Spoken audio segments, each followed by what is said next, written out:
Hello जी। राधे राधे। तो आज हम पढ़ने वाले हैं श्रीमद् वाल्मीकि रामायण बालकांड का चौथा सर्ग। तो आइए स्टार्ट करते हैं।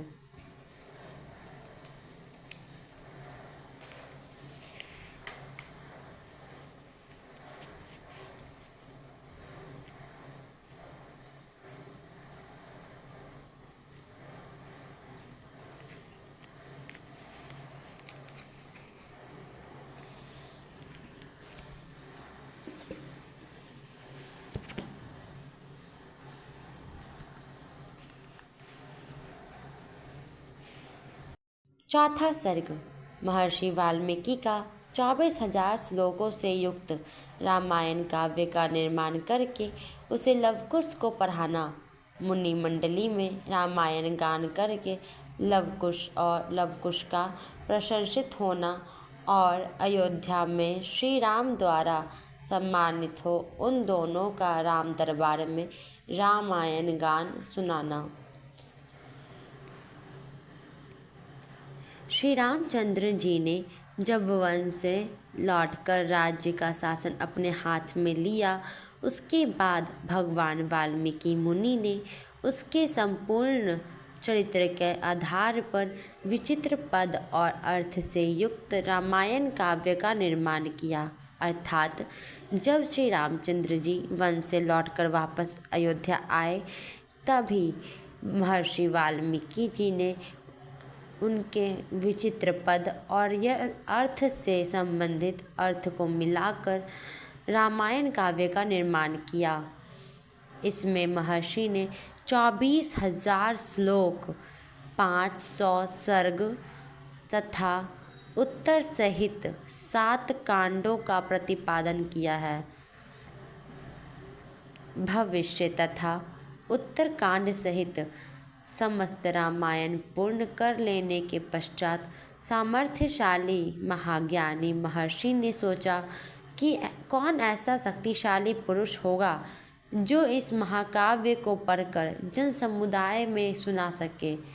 अर्थात जब उन्होंने यह पूरा रामायण लिख लिया, तब फिर वो सोच में पड़ गए कि आखिर कौन ऐसा वीर पुरुष होगा, कौन ऐसा व्यक्ति होगा जो इस पूरे रामायण को पढ़कर पूरे जन समुदाय में, पूरे समुदाय में, पूरे अयोध्या में, पूरे सृष्टि में कौन पढ़ के सुना सके लोगों को। तभी शुद्ध अंतःकरण वाले उन महर्षि के इस प्रकार विचार करते ही मुनि वेश में रहने वाले राजकुमार कुश और लव ने आकर उनके चरणों में प्रणाम किया। इतना वो सोच ही रहे थे, तभी वहाँ पे लवकुश आए और उन्होंने उन्हें प्रणाम किया।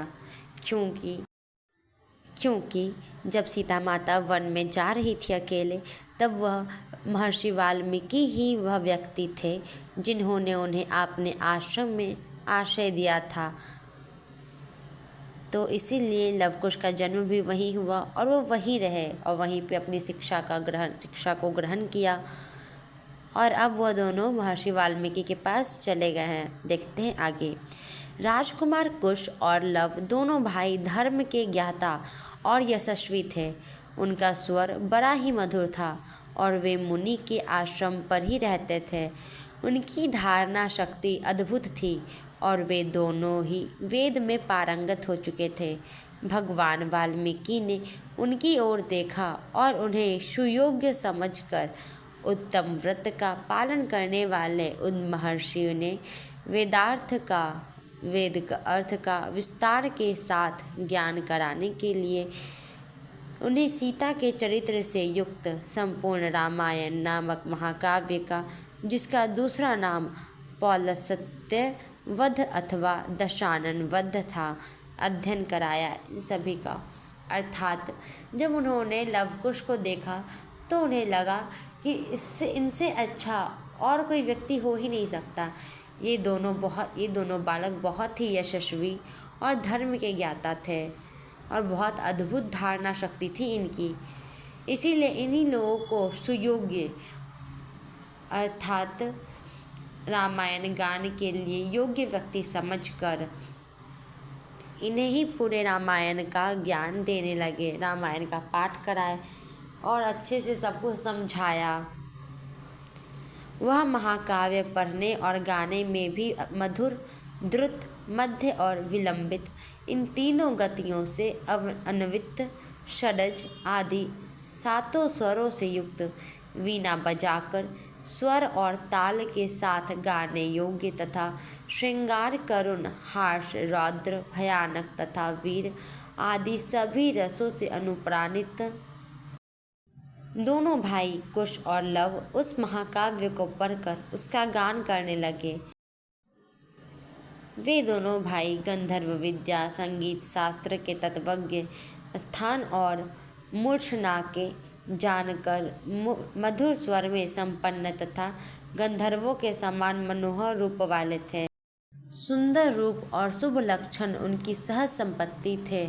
वे दोनों भाई बड़े मधुर स्वरों से वार्तालाप करते थे, जैसे बिंब से प्रतिबिंब प्रकट होता है, अर्थात जिस तरह हमारा ही चित्र हमारे आईने में प्रकट होता है, उसी प्रकार ये दोनों भाई एक दूसरे के प्रतिबिंब थे।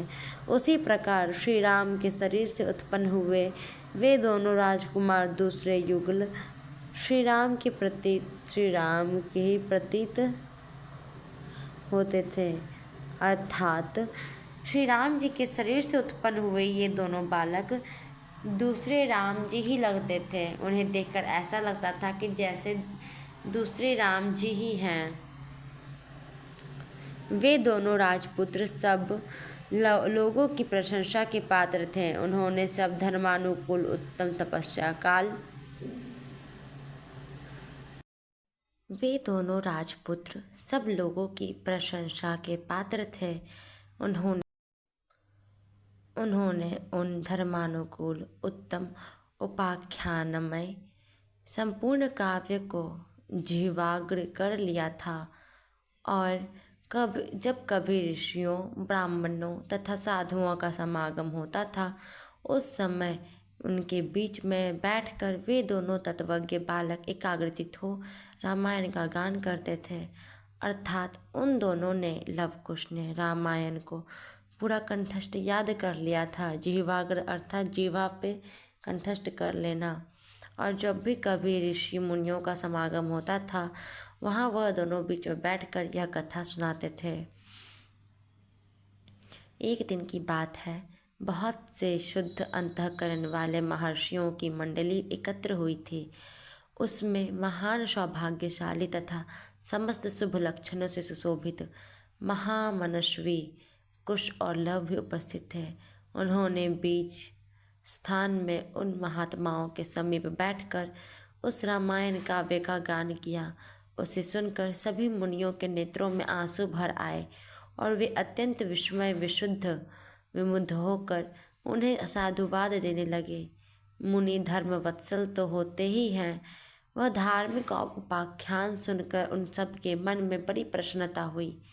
वे रामायण कथा के गायक कुमार कुश और लव की जो प्रशंसा के ही योग्य थे, इस प्रकार प्रशंसा करने लगे। अहो, इन बालकों के गीतों में कितना माधुर्य है। श्लोकों की मधुरता तो और भी अद्भुत है। यद्यपि इन काव्य में वर्णित घटना तो बहुत दिनों पहले हो चुकी है, तो भी इन दोनों बालकों ने इस सभा में प्रवेश करके एक साथ ऐसे सुंदर भाव से स्वरूप संपन्न राग युक्त मधुर गान किया है कि वे पहले की घटना भी प्रत्यक्ष सी दिखाई देने लगी है, मानो अभी अभी आंखों के सामने घटित हो रही हो। इस प्रकार उत्तम तपस्या से युक्त महर्षिगण ने उन दोनों कुमारों की प्रशंसा करते हुए वे उनसे प्रसन्न होकर अत्यंत मधुर राग से रामायण का गान करते थे। उनके गान से संतुष्ट हुए किसी मुनि ने उठकर उन्हें पुरस्कार के रूप में एक कलश प्रदान किया। किसी दूसरे महायशस्वी महर्षि ने प्रसन्न होकर उन दोनों का वल्कल वस्त्र दिया। किसी ने काला मृग चर्म भेंट किया तो किसी ने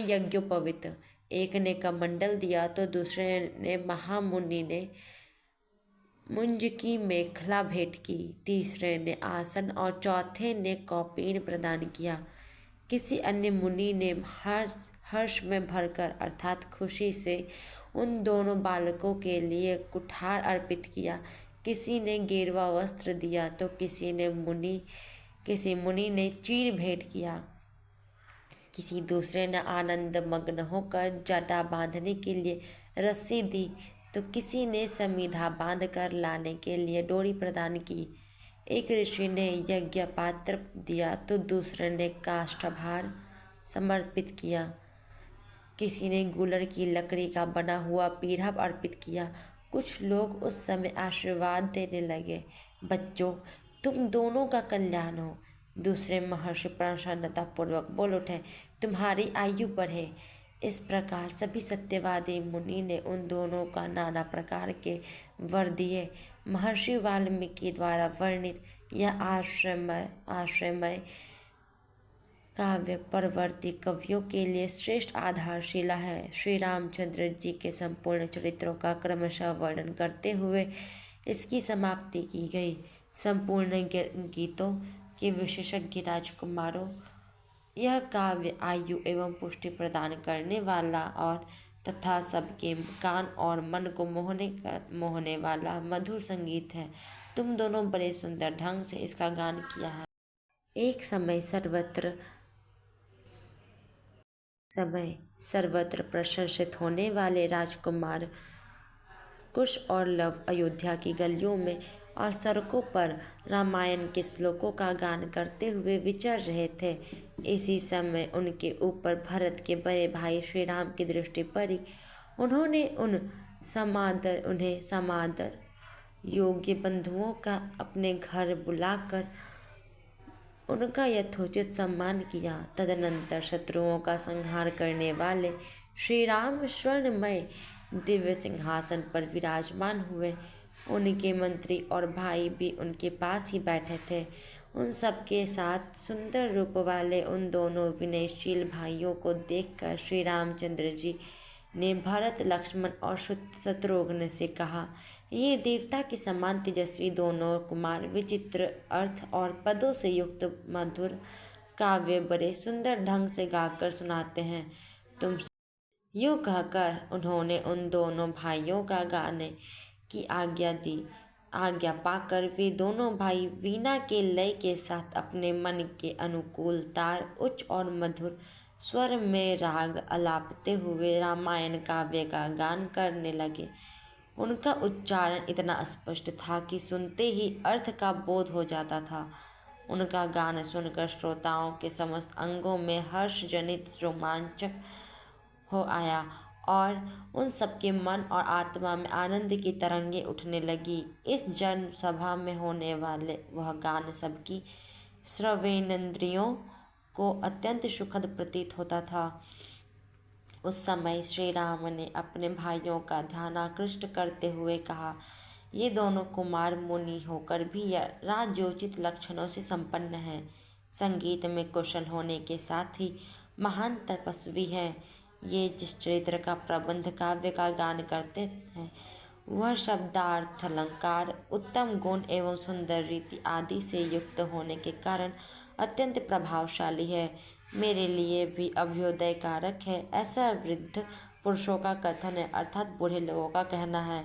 अतः तुम सब लोग ध्यान देकर सुनो। तदनंतर श्री राम की आज्ञा से प्रेरित हो वे दोनों भाई मार्ग विधान की रीति से रामायण का गान करने लगे।